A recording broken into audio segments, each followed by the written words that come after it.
Assalamualaikum warahmatullahi wabarakatuh. Selamat berjumpa kembali dengan channel Basori Official.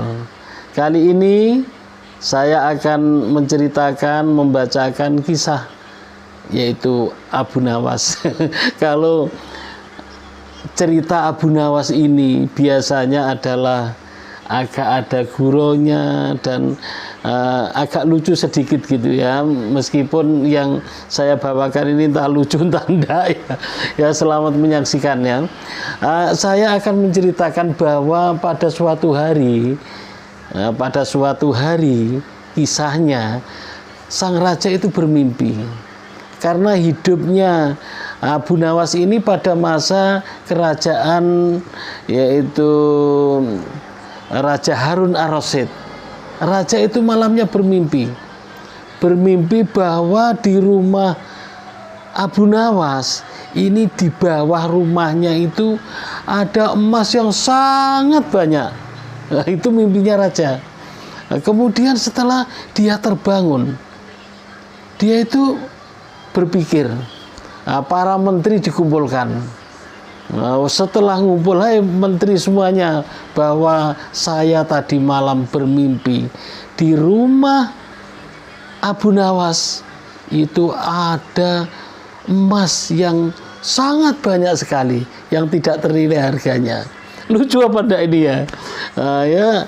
Kemudian saya lanjutkan, ya, lucu maupun tidak, ya tetap dilanjutkan ceritanya.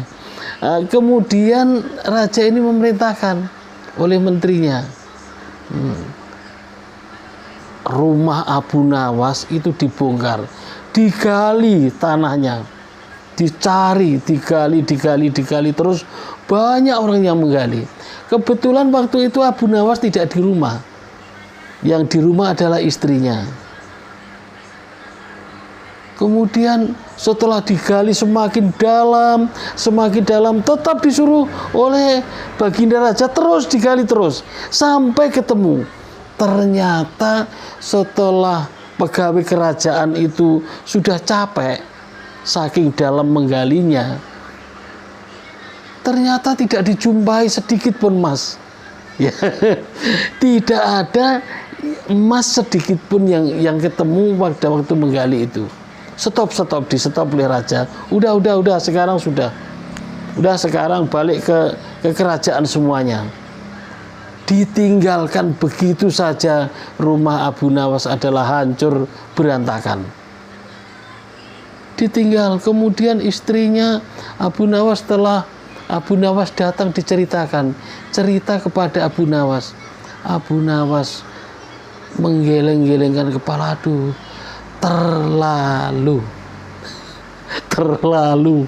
terlalu raja ini, perbuatannya semena-mena, rumah saya dibikin seperti ini, itu kata Abu Nawas.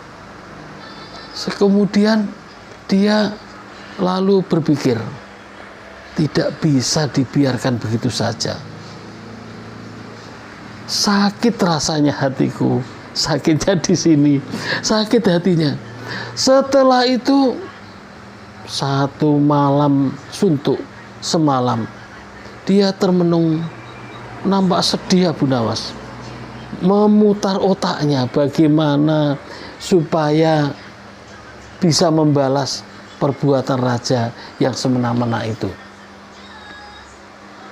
Kemudian dia setelah malam itu disediakan makan malam oleh istrinya, sehingga tidak sempat makan. Saking sedihnya, saking mikirnya, dia nggak sempat makan. Setelah waktu sudah pagi, ternyata makanan itu sudah mau basi dan dihinggapi oleh lalat yang sangat banyak. Setelah itu Abu Nawas nengok. Setelah nengok bahwa hidangannya yang disediakan oleh istrinya dikerumuni oleh lalat-lalat, dia adalah berbahagia, seolah-olah menemukan solusinya. senang hatinya, bahagia. Ini baru ide, ini baru solusi. Ternyata lalat-lalat inilah solusinya. Kemudian dia manggil istrinya, hai istriku, ambilkan, kalau sekarang asoi, ambilkan asoi, kemudian dengan sebatang besi. Nah, setelah diambil, dia dengan bergembira, dengan senang hati, bahagia sekali nampaknya. Dia nasi yang dibungkus, di dalamnya ada lalatnya, dan dia membawa sebatang besi ke rumah, ke kerajaan. Kemudian setelah sampai di kerajaan, penjaga kerajaan melapor kepada Raja Harun Ar-Rasyid. Hai sang raja, itulah diantaranya ceritanya. Ini lucu enggak ya cerita ini ya? Kemudian dipersilahkan masuk. Ampun tuanku, kata Abu Nawas, kedatangan saya ke sini minta keadilan oleh sang raja. Kepada siapa lagi kami minta keadilan kalau tidak dengan Tuhan? Apa maksudmu, wahai Abu Nawas? Ini Tuhan, bahwa saya minta keadilan. Ada tamu yang tidak diundang di rumah saya, kemudian dia berbuat semena-mena. Apa itu? Dia adalah lalat, Tuhan. Maka saya mohon diberikan izin untuk menghukum lalat-lalat ini. Oh, itu maksudmu. Kalau begitu, silahkan dihukum lalat-lalat itu. Tuhan, agar saya leluasa menghukum lalat-lalat itu, maka saya mohon surat tertulis dari Tuhan. Nah, setelah itu dibuatkan surat tertulis yang bertanda tangan di bawah ini adalah Tuan Raja, yang isinya mengizinkan bahwa Abu Nawas bisa memukuli lalat-lalat dimanapun berada. Nah, setelah dapat surat itu, Abu Nawas mulai aksi. Nah, lalat dibuka bungkusan yang di rumah itu, kemudian lalat-lalat itu dipukuli di tempat itu.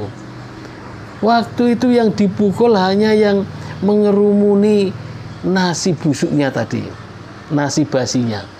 Setelah itu lalat itu hinggap di kaca, dipukuli oleh Abu Nawas. Di apa saja, di singgasana kerajaan dipukuli, semua dipukuli. Bahkan ceritanya ada lalat yang hinggap di badan Perdana Menteri pun dipukuli. Yang dipukul itu lalatnya. Semua perhiasan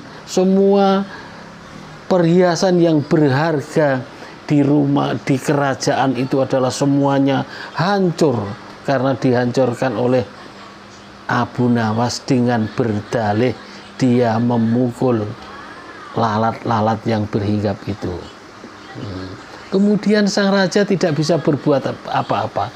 Sang raja merasa bahwa tempo hari dia adalah menghancurkan rumah Abu Nawas. Maka dengan malu, Abu Nawas leluasa memukuli lalat-lalat yang berhinggap di mana saja.